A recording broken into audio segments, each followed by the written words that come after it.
नक्षत्र जी, आपके दिमाग में स्लो डाउन जैसे किताब लिखने की बात कैसे आई थी?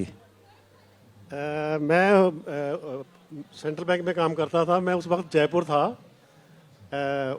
उन दिनों ना मेरे संपर्क में कुछ ऐसे केस आए। एक हमारे मालिक मकान का लड़का था, वो स्टैंडर्ड चार्टर्ड बैंक में गुड़गांव काम करता था।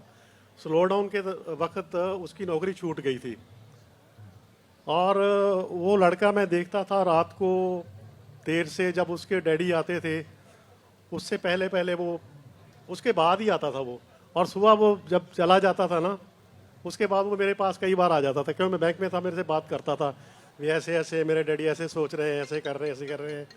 और उसका डैडी भी मेरे साथ सैर करने के लिए सुबह जाता था। वो उसके बारे में, लड़के के बारे में मेरे को बताता था, भी यार पता नहीं रात को कहाँ कहाँ घूमता रहता है, क्या है ये है, पता नहीं पैसे कहाँ से आते हैं।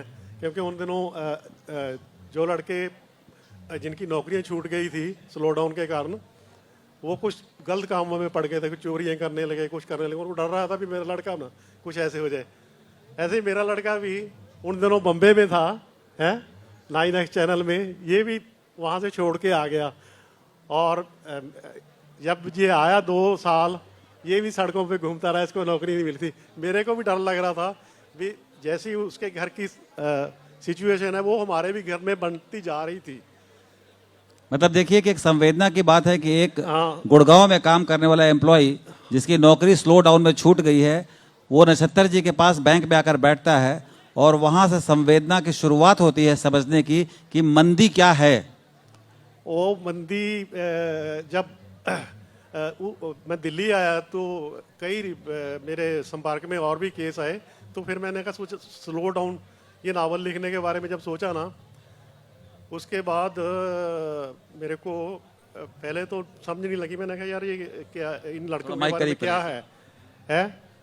तो फिर मैंने ना वो सारा कुछ जोड़ के जब देखा, तो मैंने देखा भी स्लो डाउन मार्केट में ही नहीं आया था, रिश्तों में अभी आ गया था। स्लो डाउन मार्केट में ही नहीं आया था, रिश्तों में भी आ गया था। क्योंकि कम ही लोग बैठे हैं लेकिन ताली बजा सकते हैं आप इस बात पर। हाँ, कई शादियों की टूट गई थी जब नौकरियां छूट गई, कईयों की होने वाली थी वो छूट गई। ये फिर सारा कुछ मैंने उसमें उस नावल में कवर किया। कजाक जी, उसी के ऊपर मेरे को शायद अकेडमी का अवार्ड मिला। कजाक जी, आप कोई छोटी कहानी अपनी सुनाना चाहें? मैं दोस्तों के साथ, क्योंकि अंदर की तलाश में लोग बैठे हैं, तो हो सकता है कि उनके बीच में भी कोई लेखक बैठा हो, इसलिए मैं उस हवाले से एक फ़िक्र आपके साथ शेयर करना चाहता हूँ। अक्सर ये कहा जाता है कि जो लेखक हैं वो क्या लिखता है कि जो आर्टिस्ट है वो एक पत्थर में से एक मूर्ति को देखता है। पत्थर में मूर्ति नहीं है, वो क्या करता है कि वो फालतू चीज़ें हटा देता है, तो बीच में से एक मूर्ति निकल आती है। मैं इसको थोड़ा आगे बढ़ाना चाहता हूँ, क्योंकि आप बहुत दानश्वर लोग बैठे हैं, उनसे मैं ये बात शेयर करना चाहता हूँ कि वो फालतू चीज़ें तो हटा देता है, तो उसमें से निकालना क्या चाहता है, ये बड़ी बात है।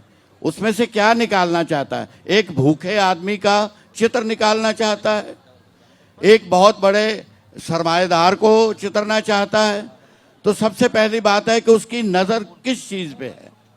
और दूसरी बात मैं एक और इसमें इजाफा करना चाहता हूँ कि एक आर्टिस्ट, जितनी भी ये दुनिया है, हम लोग देख रहे हैं कि जिस समय से हम लोग गुजर रहे हैं वहाँ कितनी डेकेडेंस है, कितना कुछ, इतना सब कुछ खोया हुआ है।